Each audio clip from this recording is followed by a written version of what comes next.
They need jobs. Okay. Mr. President. And maybe to answer your question, okay, because you are worried, maybe National Assembly. This is not just Jonathan project. I've told you that even we and the governors, we and the party, National Assembly members are members of the political party. Well, of course, we have people who belong to other political parties in the National Assembly. They will raise issues. But we are discussing with them. These are political issues. You listen to the economic analysis by the CBN governor, the finance minister, the petroleum. They are giving you the technical explanation. So everybody knows there's no way we can talk about moving forward. Even the members of the National Assembly themselves, if the economy collapses,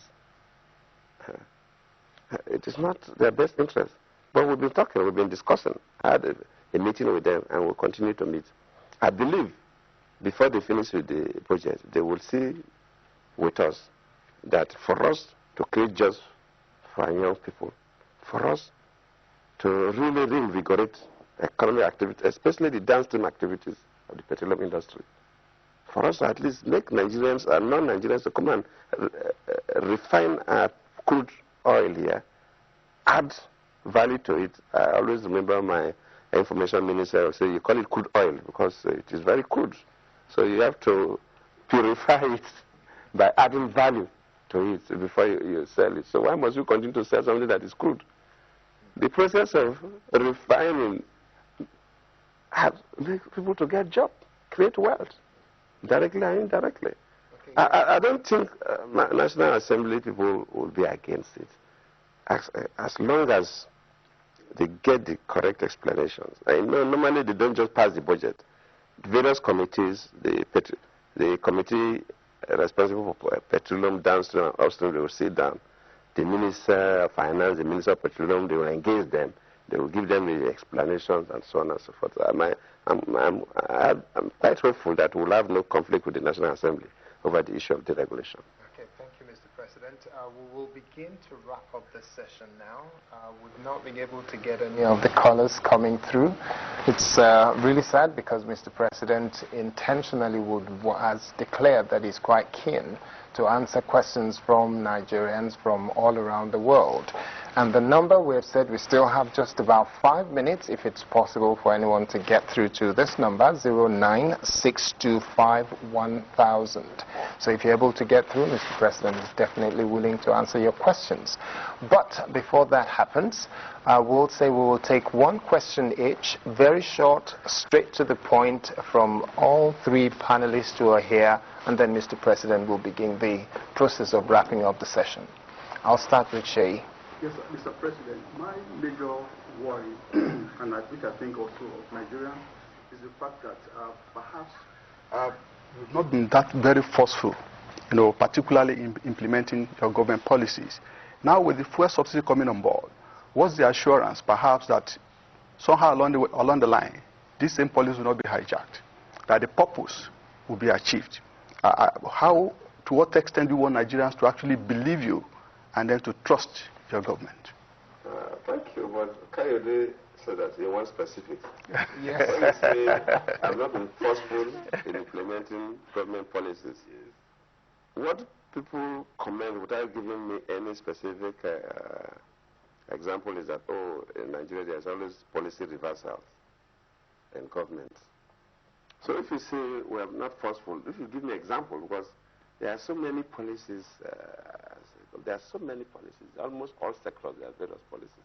But if you give me an example, then I can deal with it. But if you just have not been very forceful in implementing policies, I don't think I can comment on that.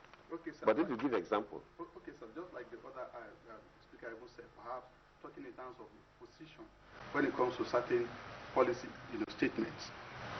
For instance, now we talk about the PIB bill. Or even like we said the last time, supposing the lawmakers even turn around and say no, to what extent can we carry them along to assure that your purpose is actually achieved in going ahead? See, PIB, I think we talked about that. I remember even as the vice president then when this PIB came up, we held several meetings. We tried, but he said that he can take a horse to the pond. You cannot force a horse to drink. we tried very well, worked very hard to make sure that the Sixth Assembly passed the PIB. But they couldn't. In fact, they promised they were going to pass, honestly. They promised. They couldn't. So if you say that we've not been pushing at that, then you're not quite right on that PIB, no. Okay, we'll let Fatima take a very quick question because we have to begin the process of wrapping up now. Okay.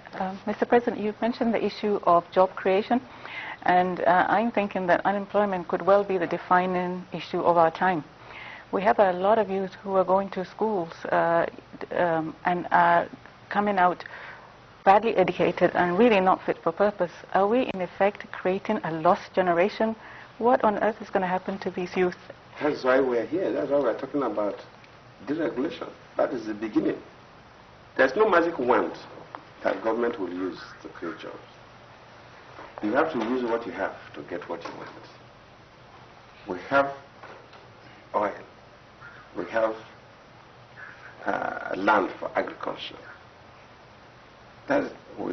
Nigeria, we can industrialize. How do you stimulate this? And that's why you see, immediately we come, two bodies that we have economic management team, an economic management implementation team. The economic management team made up of people in government, those of us who implement and the regulators, and have also got some governors and the private sector. Because every decision we want to take that has to do with the economy, we want the private sector to play a role so that we don't come up with policies that will frustrate them, because they are the people that will create the jobs. So no matter how good you think a policy is, and if it is frustrating that sector, probably government may make money, but if it is frustrating that sector, then you have not done anything. The primary responsibility of government is not just to squeeze money from people, but to create a robust environment that people can make a living out of it. People can get jobs. So just like you're saying, how do we take care of our young people that are leaving the universities? Do we continue to go the way we are going vegetatively because people want to buy cheap petrol? And then if you look at the presentation given by the petroleum minister and the finance minister, even if we deregulate, we are not adding tax. Most countries in the world tax, so even the oil-producing countries add tax, not just selling it at the international price, but they add tax. We are not adding the tax. So the price you buy in Nigeria is still lower than the price you buy in a neighboring country because we are not adding any tax. And so if somebody comes to say that because of that little addition, that will bring the worst poverty to Nigerians, it's difficult to say. Yes, people will want to exploit it, but it will not last long. So what we are doing is actually to reposition the economy. For you to create jobs, you must intervene robustly in agriculture. For you to do that, of course, you cannot be doing that with borrowed money. You cannot spend 1.something trillion, borrow 1.something trillion, and use it to subsidize petroleum. I would rather borrow 1.something trillion or 2 trillion and use to intervene in agriculture to create jobs for the young people, because it's more sustainable. Indirectly, if more people are working, they pay tax to government. Government will in turn earn more money. So what we are doing is actually to face these young people that are coming up. Okay, Mr. President, thank you very much. Steve, your final question. Your Excellency, mine is brief. Some people got licenses to run refineries in this country. They have not even broke. Only one I remember broke ground somewhere. Many have not done anything. They just have the licenses. Have you thought about revoking licenses of these people who got them and couldn't use them? Then okay. We'll only be able to take one question. Well, that's not to wrap up now. Steve, license is a piece of paper signed by an authority. There's nothing more than that. It's a piece of paper signed by an authority. Whether you revoke or you don't revoke does not stop another person from dealing. The government can give 50 licenses. The fact is that you have to regulate it, because you will not want refineries to be built everywhere. So the problem is not revoking. You will revoke. The day we deregulate, we will give a timeline. I cannot say exactly the conditions for those licenses.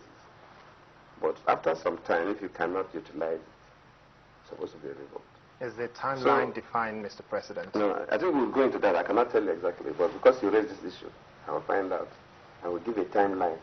So anybody who is unable to utilize, because I told the finance minister that they shall have to work out some incentives for those who want to build refineries, especially those first set of who want to build refineries must work out some incentives that will give it to them, to attract them to quickly build. And if you don't, the time expires, of course, we will revoke. Thank you very much, Mr. President. We will have to wrap it up on that note. We want to say thank you to all the viewers around the world, Nigerians especially, who have been watching. The presidential media chat is the second in the series, and Mr. President has assured that there will be more to come and there will be opportunities to ensure that people can call in on this kind of program. I want to say thank you to my panelists who are here today. Seyi Fasui, thank you very much. And then thank you very much to Dr. Fatima Akilu of Leadership Newspaper. Thank you. And of course to Steve Nwosu of the Daily Sun. Thank you very much. Well, on that note, we want to say thank you, Mr. President. One final word from you, sir. Well, again, let me thank all of you and wish Nigerians Merry Christmas and a prosperous New Year. I'm sure Nigerians that Goodluck Jonathan and Mamadi Sambo and members of their government will not want to inflict pains on Nigerians. Okay, but then we know there's no pain, no gain, they say. So there will be some pain. It's just that you don't expect it to be a lot. Thank you very much, Mr. President. We wish Nigerians Merry Christmas and we look forward to the new year. My name is Kayode Akintami.